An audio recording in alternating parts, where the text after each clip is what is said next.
Golden State Media Concepts bring you Book Review Podcast, a haven for bookworms of all ages and the widest genres, from mystery to memoirs, romance to comedy, fantasy to sci-fi. If you love to read, this is the podcast for you. It's the Golden State Media Concepts Book Review Podcast.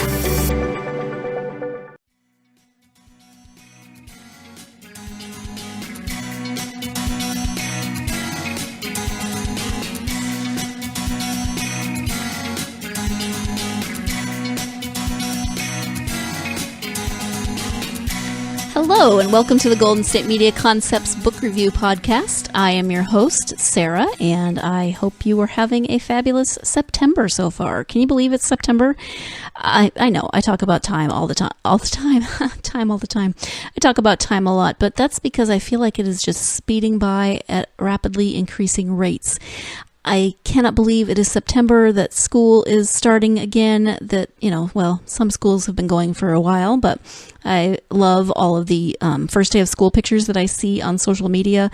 I love when my family sends me first day of school pictures of my nieces because I miss them terribly, and I just love seeing their little faces as they're off to school.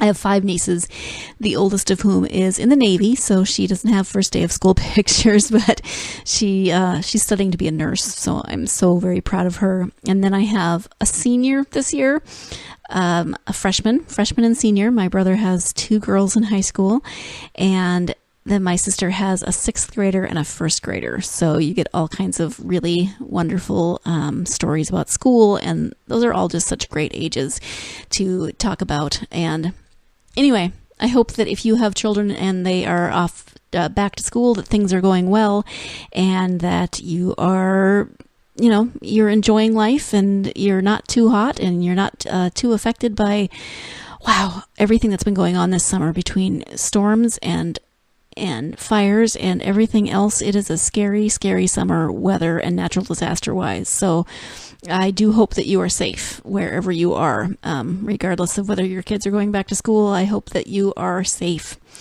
So we are going to talk about some books today, and I wanted to actually go back to some series that I've already covered and have now done some more reading in, because if you listen to this podcast on any kind of a regular basis, then you know that I am always behind on my reading list. I have approximately 8 billion, 7 million, trillion, whatever number you want to put there, books on my reading list, and that list never gets any smaller no matter how many books I read. So I'm always behind on my reading list, and when I'm talking about books, I often say, now, this is a series, but I'm only on X out of Y books. So I thought I would go back to some of those and update you a bit on where I am and what I think of the series now that I've moved a little further into it. So I'm going to look at the Spellshadow series by Bella Forrest, which I talked about a few weeks ago. And I say a few weeks ago, it could have been a couple months ago. Again, I have no concept of time. I just want you to know.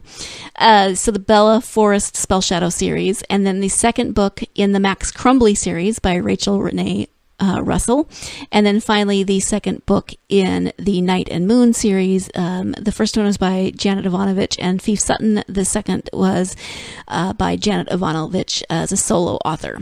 So let's get started with that Spellshadow series.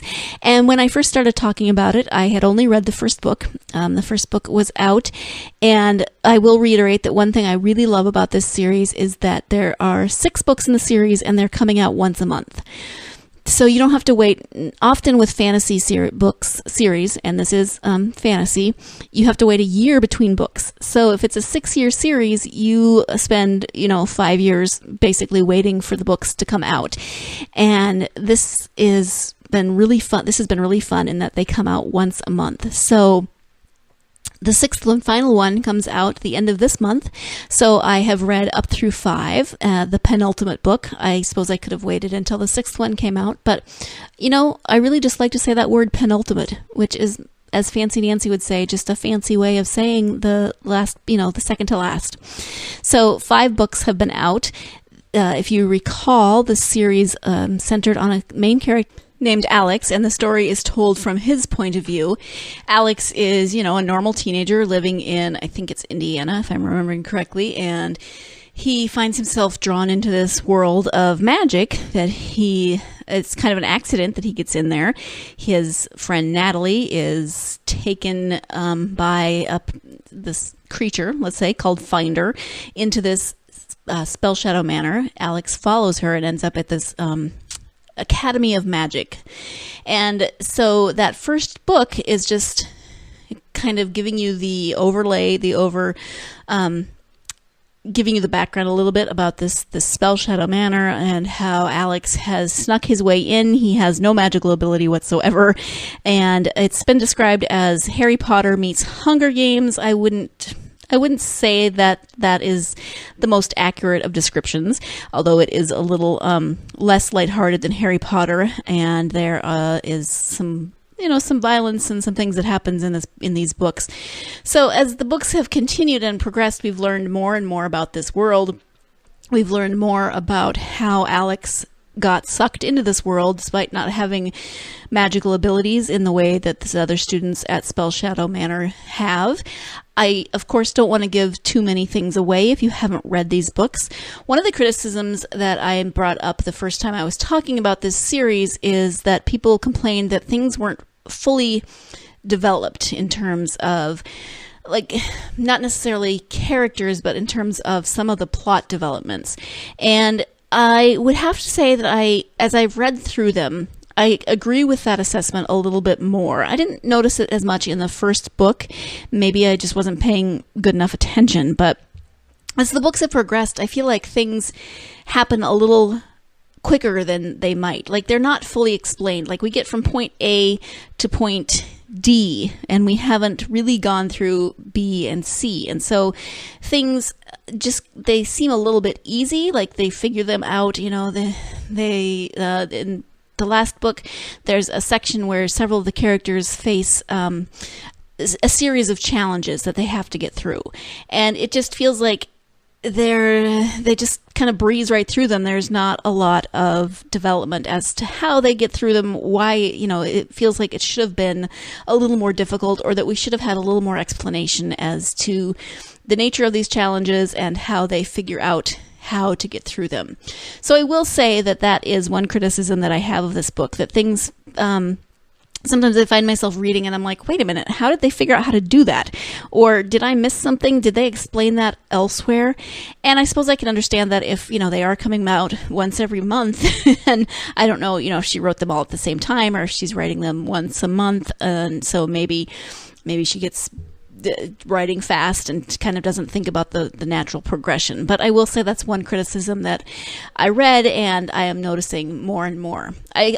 However, saying that, I'm still really enjoying the characters. I'm enjoying the plot developments, and I'm interested to see exactly where she's going to take this and how she's going to resolve everything that has come up in the first 5 books. And that 6th book comes out end of September, I think either September 29th or 30th. I don't remember off the top of my head, but the last one comes out, and I am excited to read it and to find out the conclusion to Alex and Natalie's story, as well as the other characters that they have gotten to know along the way, and to see how she's going to wrap things up, how she's going to bring everything to its conclusion, how it's going to end, etc. So I do still recommend this series if you're interested. If you like to read fantasy, if you like to read series, and you're looking for a series that is complete, by the end of this month you'll be able to read all 6 books at once. You won't have to wait even a month between them, but often with fantasy books you have to wait up to a year between books. So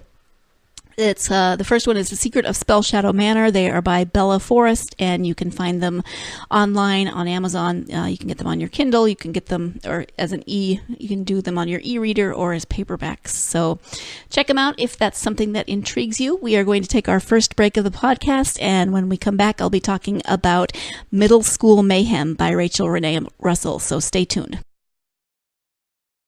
always on the go, but the day just won't be one without your Hollywood fix. Let Golden State Media Concepts Entertainment Podcast take care of that. Jordan and Keith is Entertainment Tonight meets Access Hollywood. I'm Jordan. The guy laughing, that's Keith. Yeah, I'm Keith. An all-inclusive look of pop culture.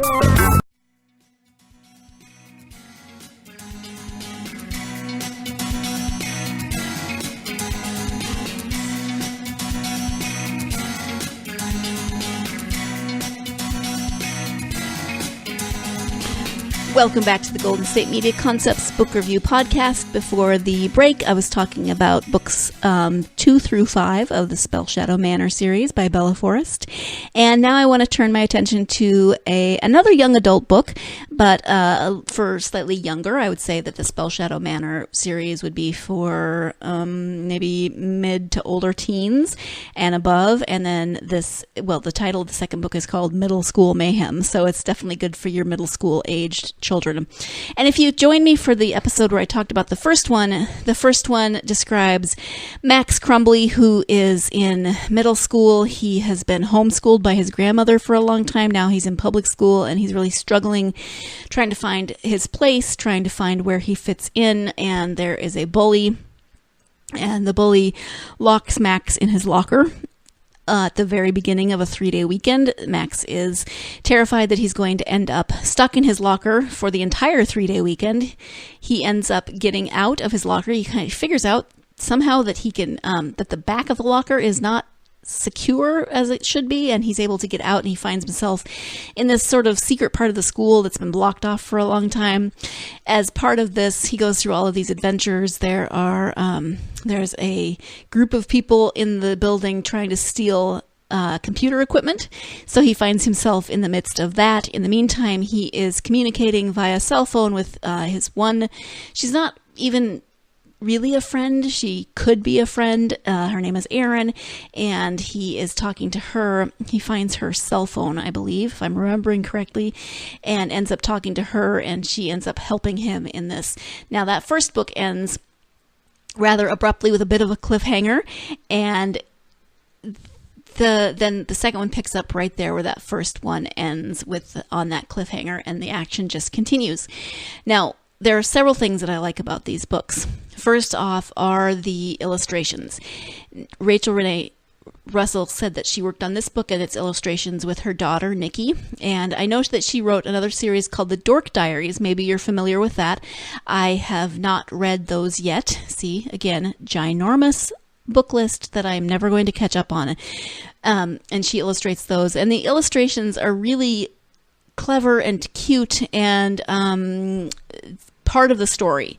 So you'll be reading a paragraph, and then there will be a picture, and the picture will actually carry on. There will be, some dialogue within the picture that actually moves the story forward. So you have to read the paragraph, read what's going on in the picture, and then go to the next paragraph, and the story continues in that way. So a little bit like a graphic novel in some ways, and that's good because it fits in with the storyline. Max also draws, so he's saying that this is part of. He tells us that we're reading his diary basically, and that he's done the illustrations, and he loves comic books, and so he draws illustrations in his diary that are like the comic books that he reads, and he likes superhero stories. So he's always saying, if this were one of my comic books, then we would say the last time we saw our hero Max Crumbly, he was trapped in his locker.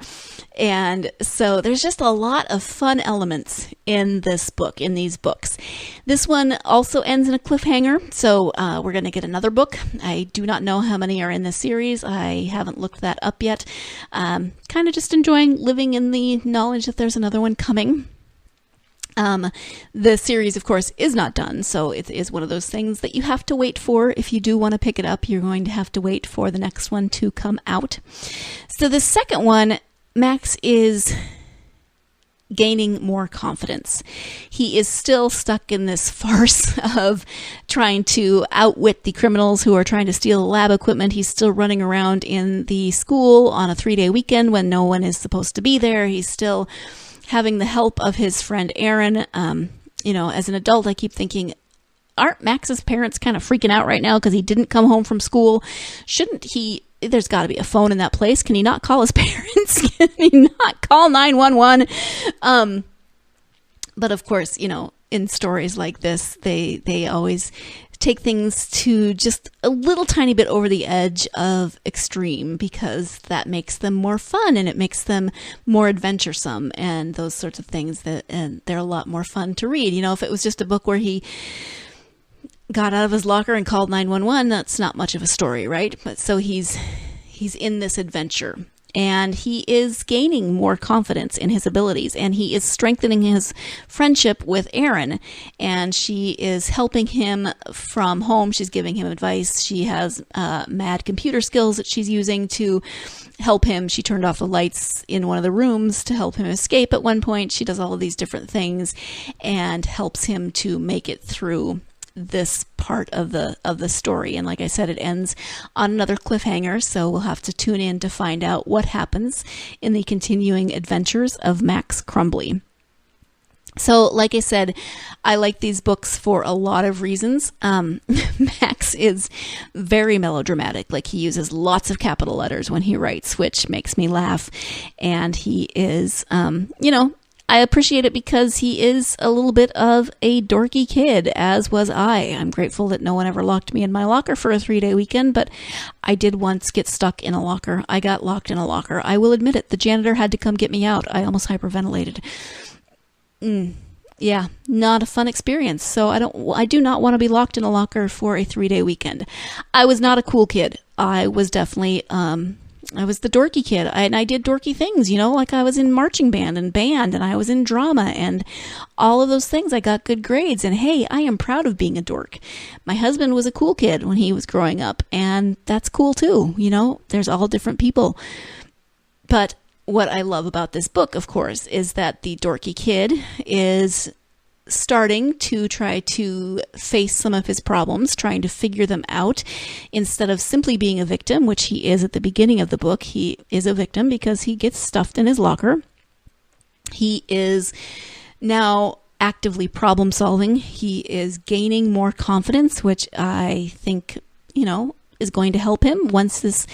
And it's 2 books, and we've only covered a few hours. So, if we covered the whole 3-day weekend, which I really hope not, because his parents have got to be worried about them. I know that they're not real, they're fiction, but come on. His parents are wondering where he is. That's all I'm saying. But he's gaining more confidence. He is gaining friendships. He is learning about himself, which, of course, is wonderful. And I don't know what middle school was like for you. It was junior high for me. That's the grade system that they had when I was growing up. But it's just such a confusing time in terms of adolescence and hormones and weird things changing, and you're trying to figure out, and you're not quite a teen, but you're not a kid.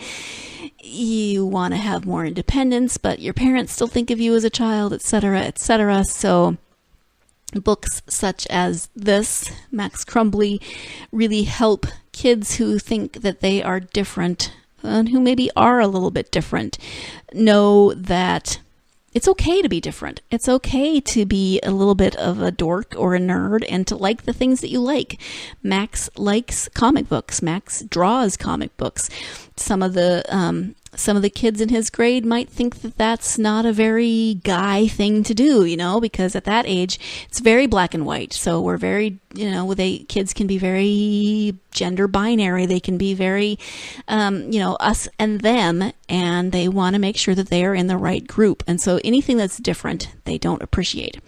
I'm totally on my soapbox here, and I apologize, but I'm just saying that what I really appreciate is that Max, had I read him when I was in middle school, I think I would have really resonated with him. And so I like that there are books out there that really can give kids a different version, a different view, a different perspective. It's not always just the quote unquote cool kids who get to do, or, get to be the popular, not the popular ones, but it's not always just about them, that everybody has different personalities. Everybody has different skill sets. And you can use those skill sets to make a difference in the world. And Max is trying to make a difference, and he is learning about himself in this process. And I'm going to get off my soapbox now and go to another break, okay? So when we come back, I will be looking at the second book in the Night and Moon series by Janet Evanovich. So stay tuned, and I will be right back. Tired of searching the vast jungle of podcasts? Now listen close and hear this out. There's a podcast network that covers just about everything that you've been searching. Hey! The Golden State Media Concepts Podcast Network is here. Nothing less than a podcast bliss with endless hours of podcast coverage. From news, sports, music, fashion, cooking, entertainment, fantasy, football, and so much more. So stop lurking around and go straight out to the Golden State Media Concepts Podcast Network. Guaranteed to fill that podcast itch. Whatever it may be. Visit us at www.gsmcpodcast.com. Follow us on Facebook and Twitter, and download us on iTunes, SoundCloud, and Google Play.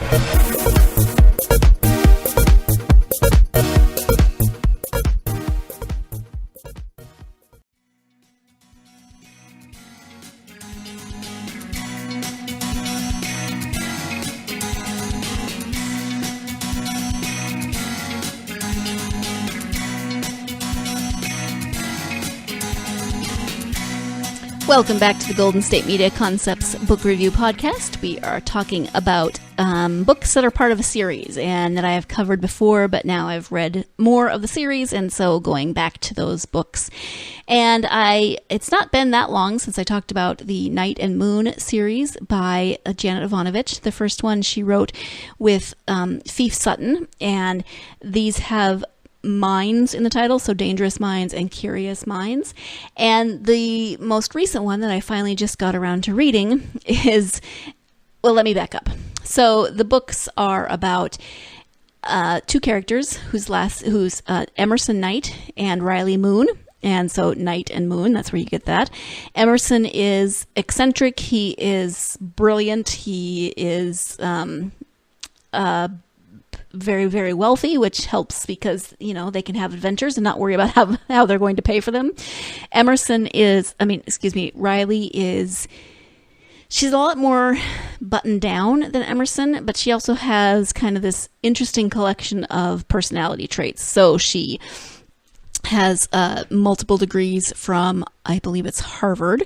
She was on a career path where she saw herself, desk job, business attire, working in high finance, etc. And then she ends up working with Emerson in that first book, and in the second book, she's still working with him. She's actually working for him. She's trying to figure out his books, which are a mess because it's Emerson and he doesn't pay attention to those sorts of details. He pays attention to lots and lots of details, just not finances as one of them. So they're still together, and they got themselves involved in this crazy adventure in the first book. And of course, the second book, they're going to get themselves involved in another adventure. And this one happens when an acquaintance of Emerson's shows up. He is a Buddhist monk, and he comes to tell them that his island has disappeared. So he is a monk who has been living on a secluded, why did I just lose my word? He's the only person living on it. Just, you come up with the word that I'm supposed to say right there. Jeez.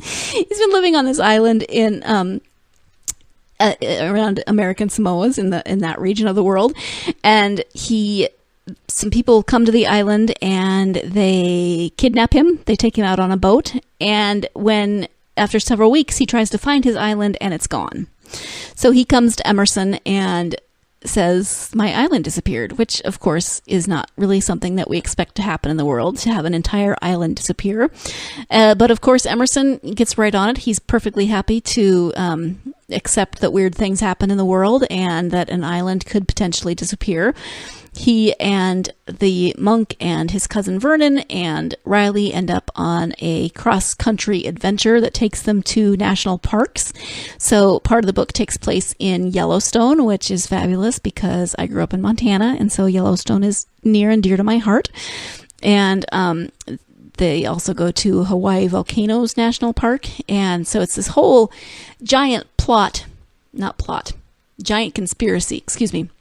There's a conspiracy going on, and I'm not going to tell you all about it, but a giant conspiracy that they have to unravel. And of course, because they stumble upon this conspiracy, then their lives are in danger, and they have to run around trying to outsmart the criminals and get away from the bad guys, et cetera, et cetera. So it is, it's humorous. There's a lot of adventure. There's a lot of fun things that happen. And, it's about an island that disappears. Just poof, gone. And they do actually explain what happens in terms of the island. So it is fun. My only criticism, I really enjoyed it. I like this type of book. I've said it before, the kind of book that you can just escape into and enjoy and have just a really fun, relaxed read. My only criticism was that it felt a little abruptly. I mean, they wrap up the conspiracy and that sort of thing. They figure it out, what's going on, but then it's just like they figure it out and boom, it ends. And maybe that's just me, and I fully admit that I would be more than happy if every book had a 20-year epilogue tacked on to the end, because I always want to know exactly what happens to every character for the rest of their lives, if that's possible. So it felt like it ended a little abruptly. That could just be me, but otherwise, this is fun. If you are looking for good escapist reading, then these Night and Moon books, they're a little bit of mystery, a little bit of romance, because there's a little bit of tension between Emerson and Riley that I would guess is going to turn into something at some point. Just a little bit of snogging right now, but they're definitely leaning towards something more. So a little bit of romance, a little bit of humor, a little bit of mystery and adventure, and a lot of fun. So check those out if you are looking for some new reading material. I think I'm going to wrap it up there. I spent enough time on my soapbox in that middle segment, and so I'm going to start wrapping this up. I do want to thank you for joining me, as always. I love all of my listeners. You're readers, so how can I not love you? Let me know if there's anybody that you would like to, any books that you would like to hear about, any authors that maybe I could get on the podcast interview. I've been doing that, and I love it. Speaking of which, I hope you will join me next week when I will be interviewing author Fran Wild. She has written a collection of books and short stories in the Gem universe. One of them is called The Jewel and Her Lapidary. We are going to be talking about the third book in her trilogy that is coming out on September 26th, called Horizon. The first two were Updraft and Cloudbound. So author Fran Wild will be joining me next week for an interview to talk about her new book. So that seems appropriate since I have been talking about books in series, and Fran's going to join me next week to talk about the third book in her trilogy, in her series, Updraft, Cloudbound, and Horizon. So please join me next week for that interview. In the meantime, you can always find all of our podcasts at www.gsmcpodcast.com. You can download them on iTunes, on SoundCloud, on Stitcher, on our website, wherever it is you go for podcasts, and come follow me on social media, interact with me on social media, Facebook, Twitter, Tumblr, and Instagram. Again, join me next week for my interview with author Fran Wild. In the meantime, go out and get yourself lost in a good book. Thank you. You've been listening to the Golden State Media Concepts Book Review Podcast, part of the Golden State Media Concepts Podcast Network. You can find this show and others like it at www.gsmcpodcast.com. Download our podcast on iTunes, Stitcher, SoundCloud, and Google Play. Just type in GSMC to find all the shows from the Golden State Media Concepts Podcast Network, from movies to music, from sports to entertainment, and even weird news. You can also follow us on Twitter and on Facebook. Thank you, and we hope you have enjoyed today's program.